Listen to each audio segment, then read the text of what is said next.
Patriots mock town hall meeting. In early May, I contacted Senator Hagan's office asking for a date for a town hall meeting. After many phone calls and emails, I received this email from Sue Wink, Senator Hagan's scheduler.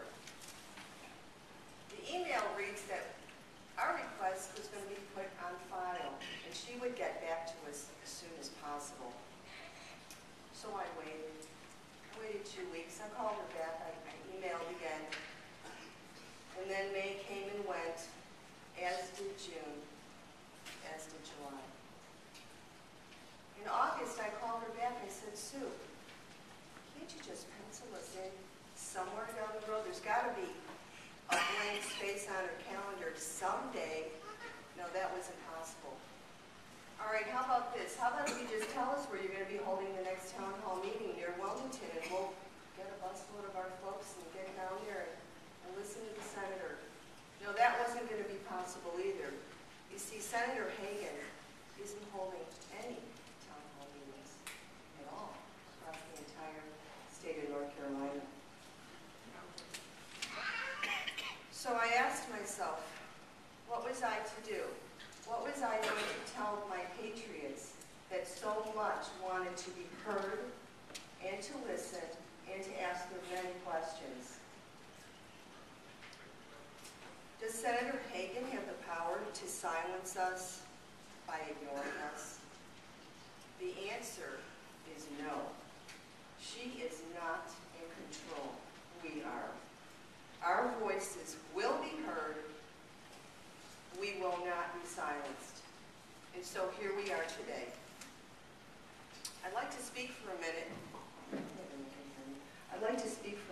About health care from the point of view of a citizen and a nurse.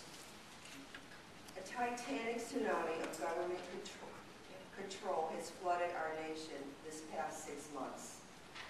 Bailouts, trillions of dollars in spending, control of the banks, control of the auto industry, control of the energy industry, and now control of our entire healthcare system. There are two worldviews that I see in America. The first worldview is the Judeo-Christian worldview, which holds in God we trust. This brings forth inalienable rights. Then there's the second view, the evolutionary humanistic worldview of the progressive movement. This replaces God and in God we trust with government and the elite government that controls the people.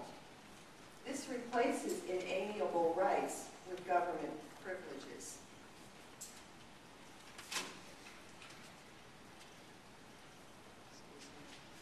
The danger this group poses to our health care is their view of mankind.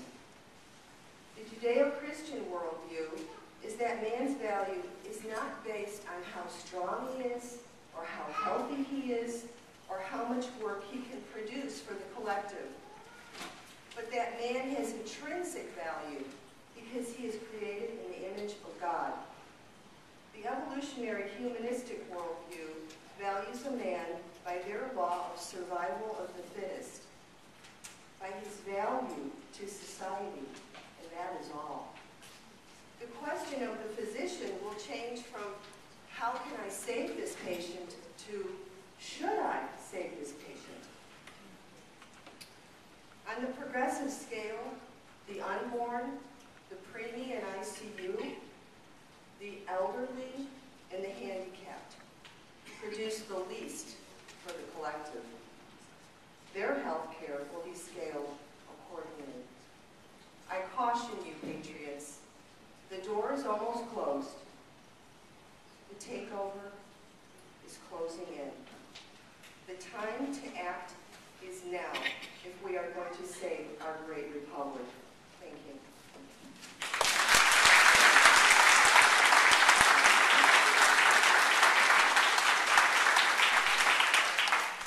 Okay, so let's begin.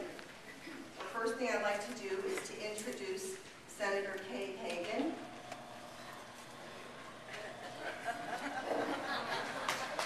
Well, the first three speakers please come up?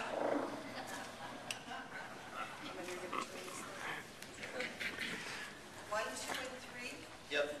We got Arthur, Judy.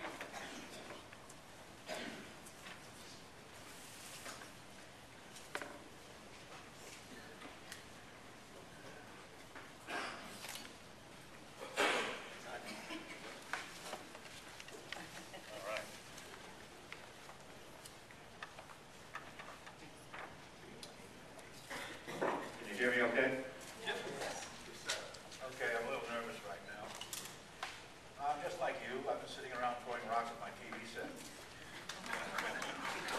My name is Arthur Plant. I'm from Watha, North Carolina. I am not buzzed in. I'm not wearing an orange shirt either. Speak into the mic. All right. From Watha, North Carolina. My name's Arthur Plant. I haven't been buzzed in. We are two plants in here, my wife and I. We haven't been hit by anybody. Came here on our own dime. Mary Kay was talking about something here about the government becoming the Lord. We knew a country like that once. It's called the Soviet Union. You've got to be very careful. It's a noble cause to offer health care to the majority of people in the country. Everybody, if you could. We don't live in nirvana. Could you talk louder? This one? No, it's the left one. We don't live in nirvana, and things are not always as we would like them to be. This health care proposal, HR 3200, causes us to give up too much of our freedoms. It's getting into our lives, into the minutiae of our lives. The date of inception, the date we die, and how we die. Where a doctor will go to school, where he will intern, what his specialty will be, how much he will make. I heard the other day that Ezekiel Emanuel says that the Hippocratic Oath doesn't make any sense because it doesn't allow them, a doctor, to make good judgments. We're in trouble if this goes through, my friends. Now I'm looking around. Most of us in here are wearing our majority of our age. We've went through the hard knocks. People coming up behind us are going to inherit a country that won't be like the one we grew up in. The people growing up in this country, after we're gone, will not be growing up in the country we grew up in. So it's necessary that we hold our ground here. We have a Constitution, we have a Bill of Rights. Many of us fought for these rights and defended this country, and a lot of us have died for it. What I want to know is how we're going to pay for this thing. There is no money for this. So we're going to borrow from Peter to pay Paul. We are Peter, the lowly. We have about 14 million illegal aliens in this country who are going to inherit our medical care.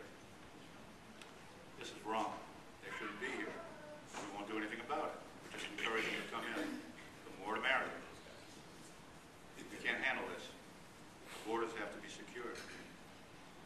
What I want to know is why the government is going to have access to our financial records. How they're going to be able to transfer funds directly from our accounts. It's all in the bill. It's all in the bill.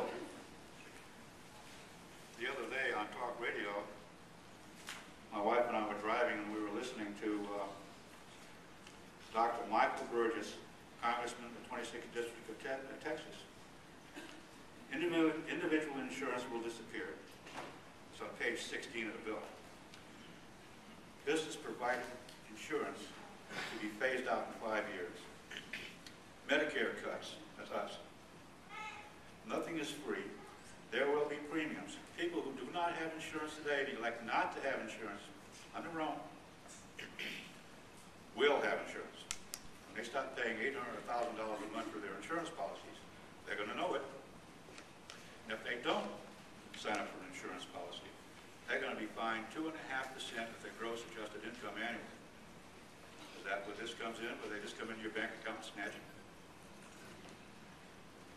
So let's let our congressmen and our senators know where we stand on this. If they want to work something out, we don't want to